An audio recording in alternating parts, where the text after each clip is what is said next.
Hello everyone, welcome to my YouTube channel that is inside UPSC. So जैसा कि हम लोगों ने डिस्कस किया था कि हम लोग डिस्कस करेंगे उत्तराखंड के चैप्टर्स और जो भी आपका अपर पीएससी एग्जाम है, एआरओ एग्जाम है, उनसे रिलेटेड अभी जो अपकमिंग एग्जाम है वो हम यहाँ पर उत्तराखंड को कंप्लीट करने की ट्राई करेंगे तब तक। ओके, हमने देखा था कि पार्ट 1 हम डिसाइड करेंगे, हम पार्ट 1 में टोटल 6 चैप्टर्स को डिस्कस करेंगे। ओके, उसमें से आज जो चैप्टर 1 है हम लोग डिस्कस करने वाले हैं, ये नॉर्मल सा चैप्टर है जिसमें हम उत्तराखंड का एक ब्रीफ इंट्रोडक्शन देखेंगे, एक सामान्य सा परिचय देखेंगे। मेन चीजें उत्तराखंड में जो नॉर्मली सभी को पता होनी चाहिए वही हम यहाँ पे डिस्कस करेंगे। ठीक है, तो चलिए बिना टाइम को वेस्ट किए डिस्कस कर लेते हैं, और बाकी जो हमारे रोज के रोज एमसीक्यूज चल रहे हैं वो आप देखते रहिएगा।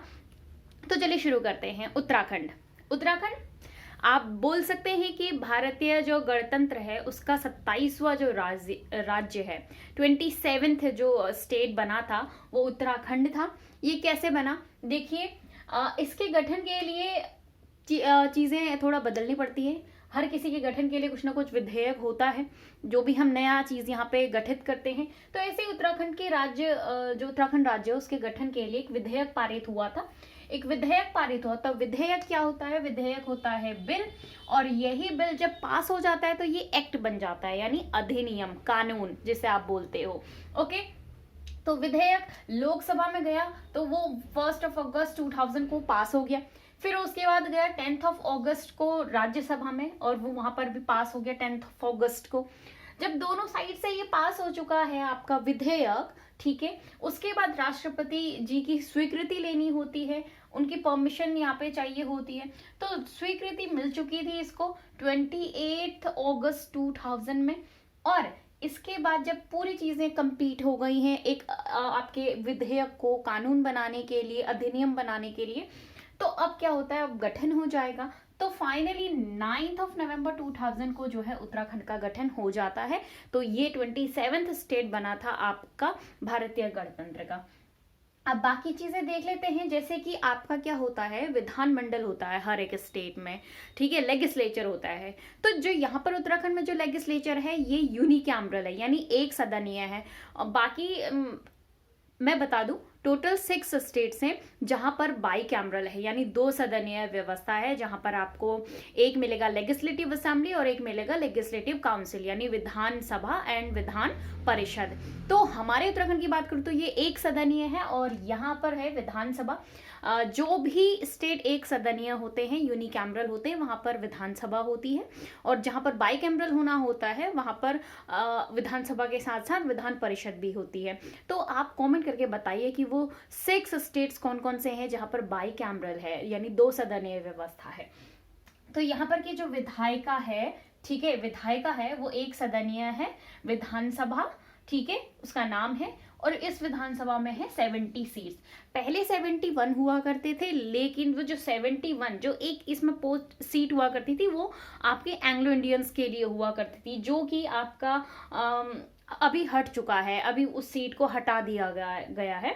तो अभी टोटल 70 सीट्स हैं, और यहाँ पर जो भी यहाँ पर आपके विधायक आते हैं जिनको एमएलएज बोलते हैं, यानी मेंबर ऑफ लेजिस्लेटिव असेंबली, उनका डायरेक्ट इलेक्शन होता है FPTP, यानी फर्स्ट पास दी पोस्ट, यानी जिसको जितने ज्यादा आपके वोट्स मिलेंगे वो जीत जाएगा।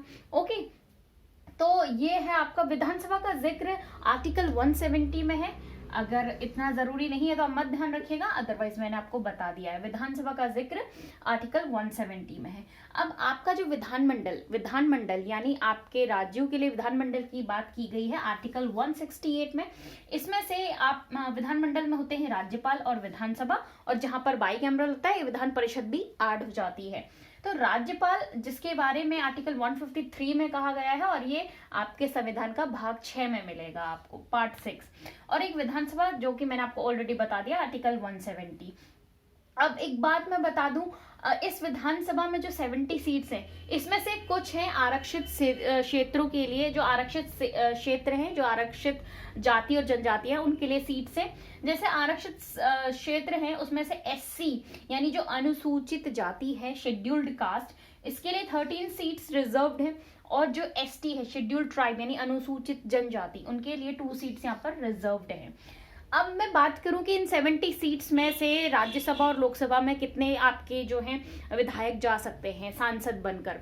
तो आपके संसद में सांसद बनकर उत्तराखंड से लोकसभा में 5 सांसद जा सकते हैं, और इस 5 में से भी जो एक सीट है वो एससी के लिए रिजर्व्ड है, यानी जो अनुसूचित जाति है इसके लिए ये रिजर्व्ड है। और ये सीट आपको मिलेगी उत्तराखंड के अल्मोड़ा जिले में। अल्मोड़ा जिले में जो वहां की एक सीट है ये एससी के लिए रिजर्व्ड है लोकसभा के लिए। लोकसभा में आपके उत्तराखंड से 5 सांसद जा सकते हैं, मतलब विधायक सांसद बनकर जा सकते हैं, और राज्यसभा से 3 यहाँ पर जा सकते हैं। ओके, तो ये था कि कैसे गठन हुआ है और कैसी यहाँ पर की विधायिका है, लोकसभा की कितनी सीट्स हैं, विधानसभा की कितनी सीट्स हैं। ओके, अब हम यहाँ पे बात करेंगे कि इसका क्षेत्रफल कितना है आपके उत्तराखंड का, और इससे लगी सीमाएं कौन कौन सी, इतने इससे लगे राज्य कौन कौन से हैं, एटसेट्रा। ओके,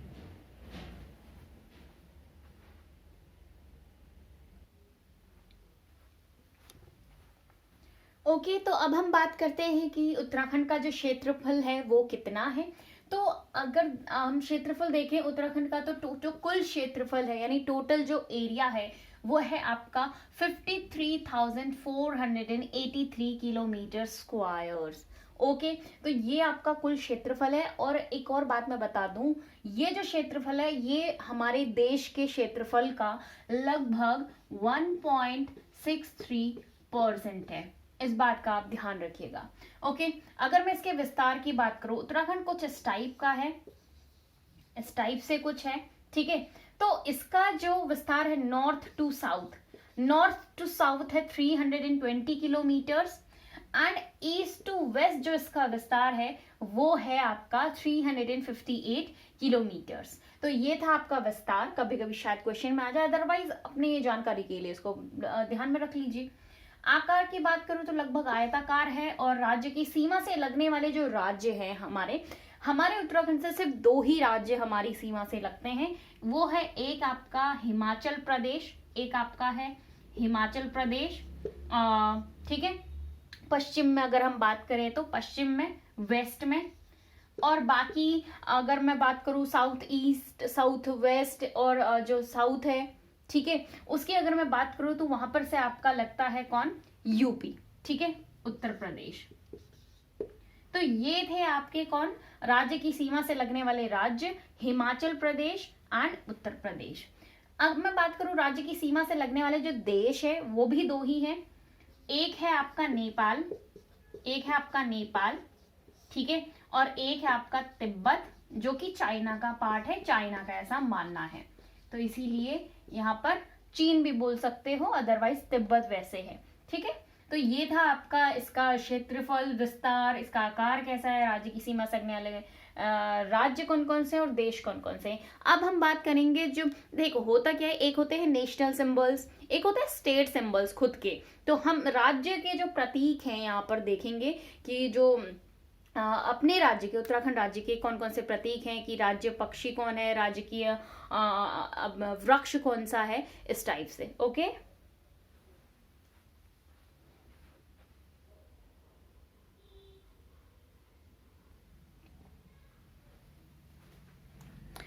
अब हम बात करेंगे अपने राज्य के जो चिन्ह हमारे होते हैं। राजकीय चिन्ह में आपके बहुत सारी चीजें हैं, जैसे पुष्प है, पक्षी है, वृक्ष है, लोक कला, पर्व, गीत, तितली, राजकीय तितली भी है, जी हाँ, और राजकीय खेल। इसमें 2 चीजें और है राजकीय जो आपके चिन्ह होते हैं उसमें एक है आपका पशु यहाँ पर, और एक है आपका यहाँ पर भाषा, ठीक है। तो आपका जो राजकीय पशु है वो तो आपको पता ही होगा, उत्तराखंड वालों को तो बहुत अच्छी तरह पता होगा, वो है आपका कौन, कस्तूरी मृग, कस्तूरी मृग। यहाँ पे भाषा की बात करूं तो भाषा 2 है राजकीय भाषा में, एक है आपका हिंदी फर्स्ट में, दूसरे में आपका है संस्कृत, और ये जो संस्कृत है ये आपका मैं बात करूं इसे मान्यता मिली है 2010 से। ओके, तो ये थे आपके राजकीय पशु एवं भाषा। अब बात करते हैं पुष्प की। तो आपका जो राजकीय पुष्प होता है वो होता है आपका ब्रह्म कमल। ओके, ब्रह्म कमल। नेक्स्ट मैं बात करूं पक्षी की, तो राजकीय जो पक्षी है, याद रखिएगा, पक्षी यानी बर्ड, पुष्प यानी फ्लावर और पक्षी यानी बर्ड। तो जो राजकीय पक्षी है वो है आपका मोनाल। एंड राजकीय जो वृक्ष है वो है बुरांश। नेक्स्ट लोक कला, ये अभी रिसेंटली तो बात करनी करूंगी क्योंकि कुछ सालों पहले ही ऐड हुआ है। तो लोक कला जो यहाँ पर की है वो है ऐपण, जो हम लोग अगर शादियां अगर हो रही है घर पे तो लोग तब बनाते हैं, या फिर जो दिवाली का त्योहार है तब इसको बनाया जाता है। और भी बहुत सारे त्योहार होंगे जिसमें ऐपण वगैरह बनाए जाते होंगे, बट मेनली ये जो चीजें हैं जैसे शादियां अगर हैं या फिर दिवाली है तो ये बनाया जाता है। अब यहाँ पर का जो पर्व है, लोक कला जो ऐपण हो गई, पर्व, फेमस पर्व है हरेला, ठीक है, हरेला। नेक्स्ट राजकीय गीत जो है, यहाँ पर राजकीय गीत ये भी रिसेंटली ही ऐड हुआ, कुछ सालों पहले बात करूंगी मैं। जैसे कि ये गीत जो ऐड हुआ है वो 2016 में ऐड हुआ है। ऐड मतलब कि मान्यता मिली है राजकीय गीत की। तो राजकीय जो गीत है आपका वो है उत्तराखंड देवभूमि। उत्तराखंड देवभूमि शत शत वंदन, शत शत वंदन, शत शत वंदन। ओके, ये हेमंत बिष्ट जी के द्वारा लिखा गया है और इसको 2016 में ही मान्यता मिली है राजकीय गीत की। नेक्स्ट है राजकीय तितली। राजकीय तितली का जो नाम है, आप सोचेंगे कि वो मोर है उसके नाम से, बट वो मोर नहीं है, वो तितली है और उसका नाम ही यही है। उसका नाम है कॉमन पीकॉक। उसका नाम है कॉमन पीकॉक। ओके, और ये भी 2016 में ही घोषित हुआ है। ये भी 2016 में आपका घोषित हुआ है। ओके, नेक्स्ट है राजकीय खेल। इससे भी आप परिचित होंगे क्योंकि ये भी कुछ सालों पहले ही ऐड हुआ है। और राजकीय खेल है हमारा उत्तराखंड का फुटबॉल। Okay, football. तो ये थे कुछ हमारे राजकीय चिन्ह जो बेसिकली हमें पता होने चाहिए एज अ जनरल नॉलेज। तो अब हम बात करते हैं कि यहाँ पर शासन प्रशासन के प्रथम कौन रहे हैं। जैसे प्रथम मुख्य चुनाव आयुक्त कौन है, प्रथम महिला आयोग के अध्यक्ष कौन थे, इस टाइप से चीजें, क्योंकि क्वेश्चन आ जाते हैं। जैसे आपके क्वेश्चन, बहुत सारे क्वेश्चन ऐसे आप प्रीवियस ईयर में पेपर्स में देख सकते हो।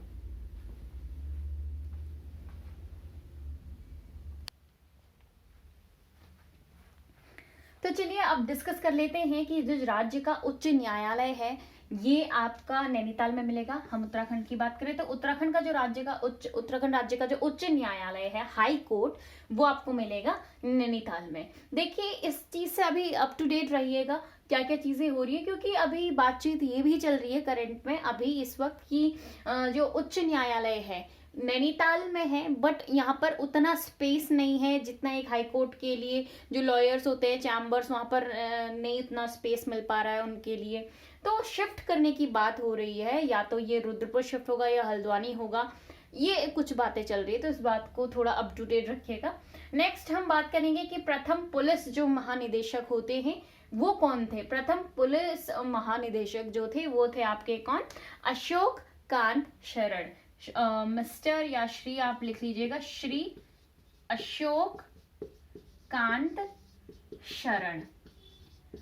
एक बात और मैं बता दूं, आपको देखकर लग रहा होगा, पढ़ने से लग रहा होगा कि भाई ये सब क्वेश्चंस कहाँ आते हैं, तो ऐसी सोच मत रखिए क्योंकि कोई भी क्वेश्चन कभी भी आ सकता है। और इस टाइप के क्वेश्चंस मैं देख रही हूँ, देखने को मिल रहे हैं। प्रीवियस ईयर क्वेश्चंस में भी मैंने देखे हैं और रिसेंटली भी कुछ एग्जाम्स हुए थे उनमें भी मैंने ये देखा है। तो इसीलिए ये मत सोचिए कि अरे ये तो अननोन है और क्या कहते हैं ये नहीं आएगा। एक्चुअली होता क्या, जिन चीज़ों से हम अनजान रहते हैं ना, वो हमें ऐसा लगता है कि शायद ये नहीं आएगा, बट ऐसा नहीं होता है, वो सिर्फ हमें लग रहा होता है। ओके, प्रथम लोकायुक्त। देखिए लोकायुक्त बोलो या फिर लोकायुक्त बोलो, ये कौन होते हैं, ये आपके, ये एक भ्रष्टाचार रोधी संस्था है। ये एवरी स्टेट के लिए बनाई जाती है, एंटी करप्शन अथॉरिटी आप बोल सकते हो। तो ऐसे हमारे जो प्रथम लोकायुक्त थे, उत्तराखंड के प्रथम लोकायुक्त, वो थे न्यायमूर्ति HSA रजा। कौन थे आपके, न्यायमूर्ति HSA रजा, ठीक है। नेक्स्ट हम बात कर लेते हैं उच्च न्यायालय, जो हमारा हाई कोर्ट है जब बना था तो उसके प्रथम मुख्य न्यायाधीश कौन बने थे? वो बने थे श्री अशोक अभेंद्र देसाई। श्री अशोक अभेंद्र देसाई, ठीक है। नेक्स्ट हमारा है पहला कृषि विश्वविद्यालय, राज्य का ही नहीं पूरे देश का जो पहला कृषि विश्वविद्यालय है वो यहीं उत्तराखंड में है, और वो है जीबी पंत कृषि एंड प्रौद्योगिकी संस्थान या विश्वविद्यालय, प्रौद्योगिकी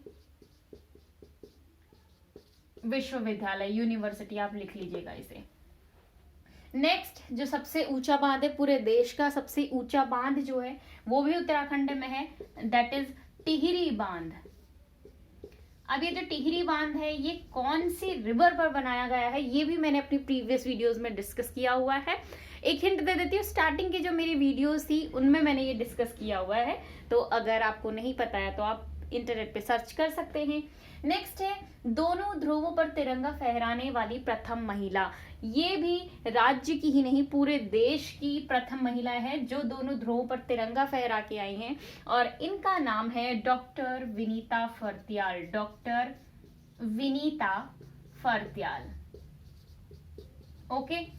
तो ये थी कुछ अदर जानकारी।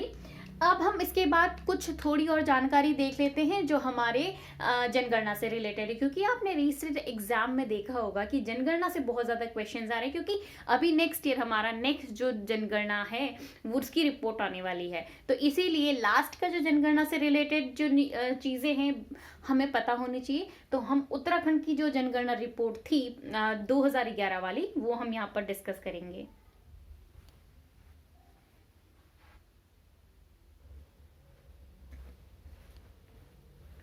ओके अब हम देख लेते हैं यहाँ पे 2011 के सेंसस के अकॉर्डिंग कुछ मेन बातें, क्योंकि बाकी तो अब हम कवर करेंगे अपने सेंसस को जब हम डिटेल में पढ़ेंगे, ठीक है।